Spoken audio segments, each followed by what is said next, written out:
Buenos días, señor presidente. Buenos días a todas, a todos. Esta es la sección ¿Quiénes quieren las mentiras de la semana? Hoy es 31 de enero del año 2024 y vamos a iniciar.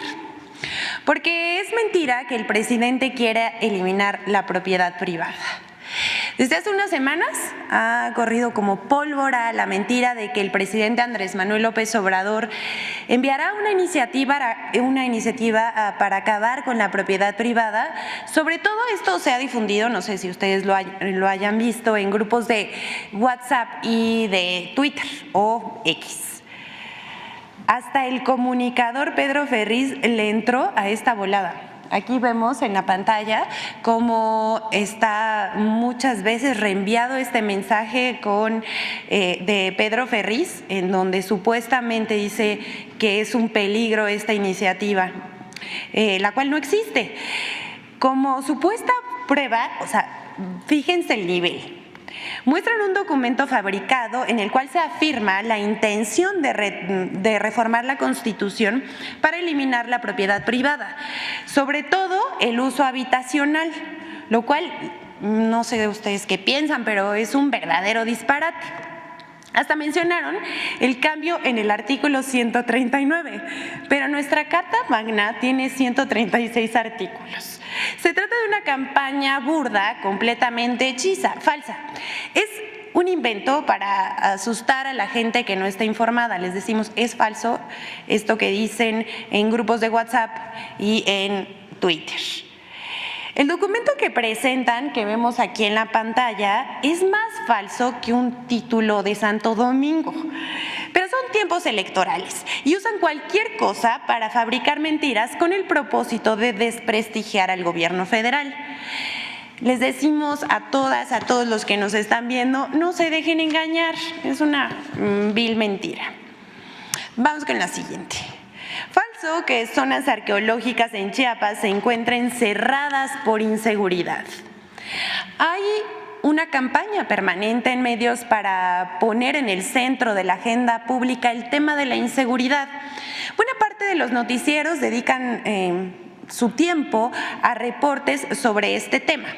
Pero a eso agregamos que las mentiras para complementar el ambiente de inseguridad que quieren construir.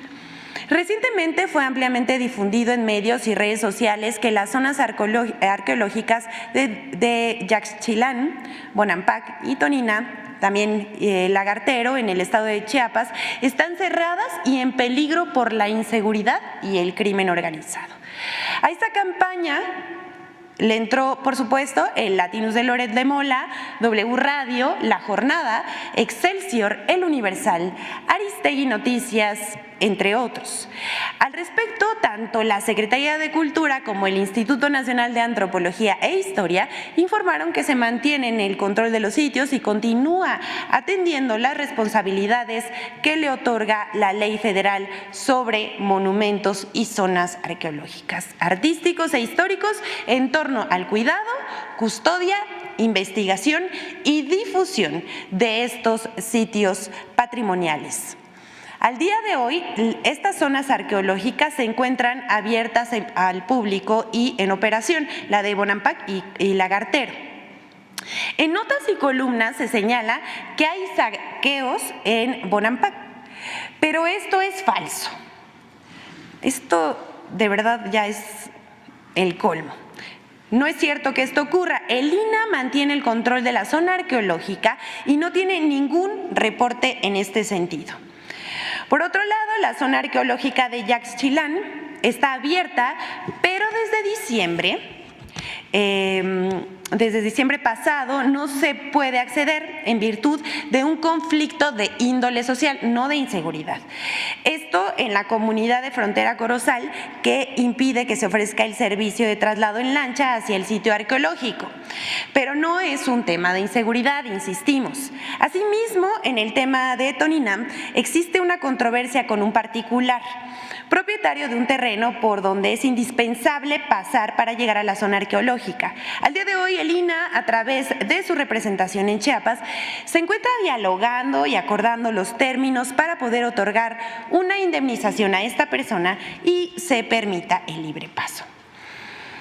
Después de esta aclaración, punto por punto, conviene preguntarnos, ¿cuál es la intención de estos medios de consignar una mentira en vez de regirse por el principio de verdad que marca el periodismo? Aquí en la pantalla estamos viendo los sitios arqueológicos. Vamos con la siguiente, a propósito de esta campaña que traen para poner en el centro de la opinión pública y publicada el tema de la inseguridad y de la seguridad pública. Esto tiene fines de engañar al pueblo. Y bueno, ustedes saben que dicen que no hay campaña, que solo refleja la realidad. Pero lo cierto es que la inseguridad es el tema favorito de los medios y curiosamente también de la oposición. Se trata de sembrar miedo e incertidumbre entre la población. Les presentamos un análisis de las portadas y notas de los diarios que recurren hasta publicar mentiras con tal de desacreditar al gobierno federal encabezado por el presidente Andrés Manuel López Obrador. Así que del 1 de enero al 28 de enero se identificaron 162 menciones negativas en primeras planas de periódicos de circulación nacional sobre temas de seguridad. Estamos hablando únicamente de medios impresos, del 1 de enero al 28 de enero de este año. El periódico con más menciones magnificando hechos de violencia en portada, les pregunto yo a ustedes, ¿quién cree que fue? Así es, Reforma, con 31 portadas, seguidos del Sol de México y El Universal, con 20 y 21 respectivamente. Asimismo, vemos en la gráfica siguiente cómo se va intensificando esta campaña. Pues en la primera semana hubo 35 menciones negativas, mientras que en la cuarta se intensificó a 51 menciones negativas en portada. Los temas de inseguridad que más impulsaron fueron los actos de violencia en Guerrero, los saqueos en Tabasco, una nota presentada sobre que luego resultó falsa, tergiversaron y falsearon información sobre niños en Guerrero armados contra el crimen, desplazados por el narco en Jalisco y Chiapas y la injerencia del crimen en las elecciones. El tratamiento de las notas se hace de tal manera de que parezca que en el país no hay una estrategia de seguridad. Ustedes, también les pregunto, ¿cuántas notas sobre los informes de seguridad que se presentan desde esta tribuna hay en portada o un derecho de réplica ante estos datos? Ninguna. El primero, vamos a dar algunos datos importantes que estos medios ignoran. El primero es que la percepción de inseguridad en la población, según la más reciente encuesta del ENSU, del INEGI, es la más baja en una década con 59%. Esto es, de 2018 a la fecha se disminuyó la percepción de inseguridad en un 14.6%. No solo funciona la estrategia de seguridad del Gobierno de México, sino que se ve reflejado en los ciudadanos que se sienten más seguros. El otro dato es que la incidencia delictiva va a la baja. Y como ejemplo están los homicidios dolosos. Vamos a ver en la siguiente gráfica cómo en el sexenio de Felipe Calderón hubo un incremento del 192% en este delito, mientras que en el mandato de Enrique Peña Nieto el incremento fue de 52%. Pero en lo que va del sexenio del presidente Andrés Manuel López Obrador, se ha reducido este delito un 20%. Es decir, en los últimos 3 sexenios hubo un incremento de los homicidios dolosos y en este gobierno ha sido el único en que ha logrado reducirlos. Y por si ya se les olvidó, les vamos a hacer un recordatorio. Antes estos medios callaban según a conveniencia.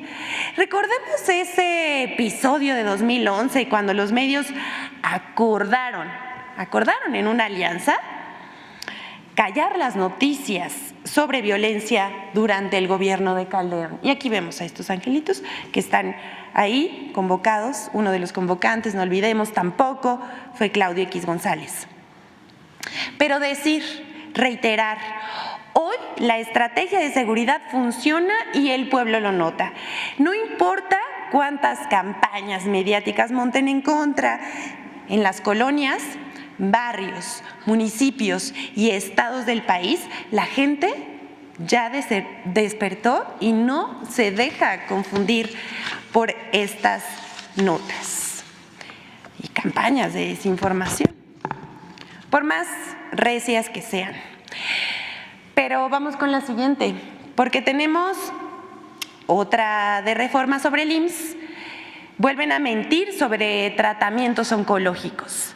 Ahora les presentamos dos casos sobre mentiras en contra del Instituto Mexicano del Seguro Social. La primera es que Reforma publicó el 28 de enero una nota que titula "Demora el IMSS en atención de cáncer", que describe la supuesta falta de cita a una paciente oncológica en el IMSS de Michoacán.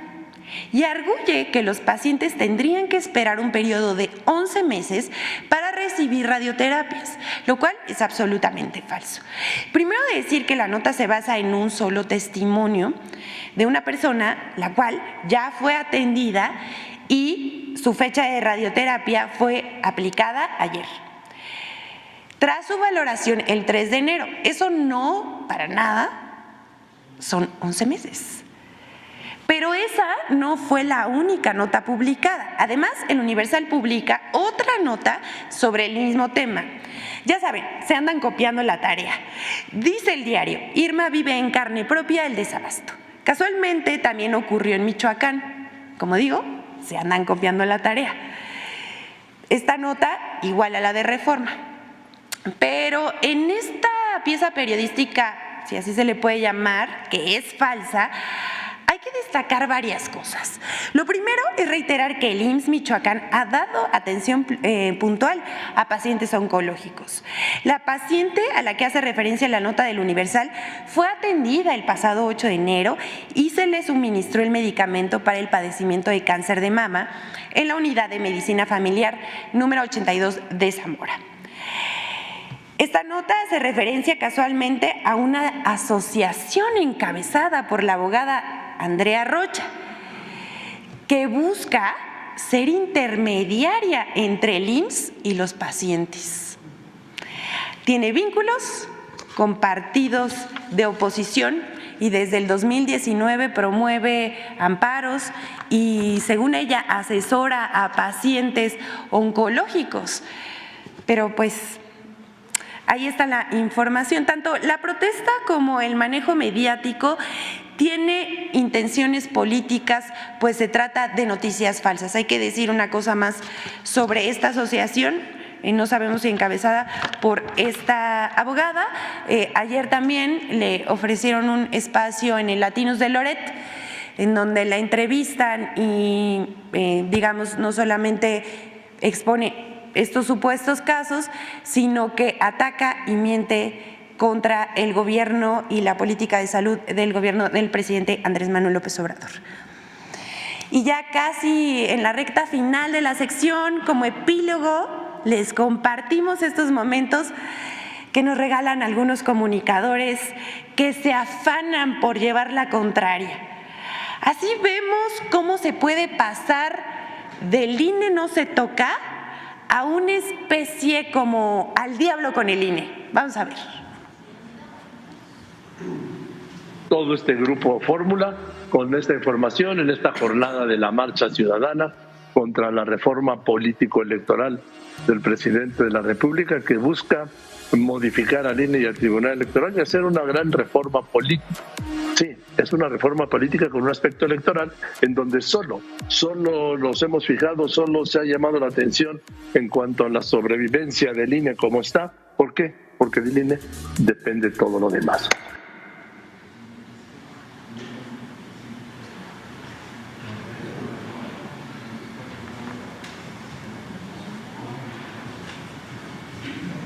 Ya se pasó. Respondo de una vez, ¿eh? Yo esto ni caso les voy a hacer. Es más, lo voy a romper. Déjame nomás separar mi guión. Lo voy a romper. Mire. y lo voy a tirar a la basura. Pero pues no se enoje. Por último, la colaboración de Infodemia sobre la cobertura de la conferencia que dio el expresidente Ernesto Zedillo en el Foro Financiero. Vamos a verlo. El 23 de enero, durante la conferencia matutina presidencial, el presidente Andrés Manuel López Obrador realizó 4 preguntas al expresidente Ernesto Zedillo Ponce de León, quien participaría en un foro organizado por una financiera en la Ciudad de México. Una, ¿por qué convirtió las deudas privadas de unos cuantos en deuda pública? El FOBAPROA. Lo segundo, que conteste por qué envió al Congreso una reforma de pensiones en donde el trabajador, al jubilarse, no va a recibir, si no se hubiese modificado, porque ya se hizo un cambio y se va a hacer otro, esa reforma, no iba a recibir ni el 50% de su salario. Una tercera es por qué durante su gobierno no aumentó el salario mínimo, sino al contrario, se redujo. La cuarta, ya. Sí, ¿por qué desapareció los trenes de pasajeros y se fue a trabajar de asesor a la empresa estadounidense que le entregó los ferrocarriles nacionales? Sin responder a las preguntas, Ernesto Zedillo desvió el tema asegurando que la democracia está en riesgo, porque se le ha dado apertura de espacios al populismo. Creo que el mayor reto es proteger la democracia. Si protegemos la democracia, si evitamos esta regresión democrática que estamos viendo en algunos países y sanamos las heridas que se le han causado, entonces soy optimista. Además, aseguró que el neoliberalismo se ha convertido en un término utilizado popularmente entre políticos que no entienden la economía. El neoliberalismo, que eso todavía nadie ha explicado, es un término muy popular. Cada vez que algún político que no entiende algunas cosas quiere insultar a alguien, le dice neoliberal. Políticos, comentaristas y usuarios de redes sociales repitieron que calificar a alguien como neoliberal es sinónimo de un insulto, a pesar de que el presidente López Obrador no ha utilizado esta palabra de esa manera, sino como adjetivo para señalar el proceso privatizador que sufrieron las instituciones del Estado a partir de la política neoliberal impuesta por los neoliberales. Lo que no dijeron los comentaristas es que ellos han utilizado la palabra populista para referirse al presidente López Obrador y descalificarlo. Infodemia. Es cuanto, señor presidente, que todas y todos tengan un buen día.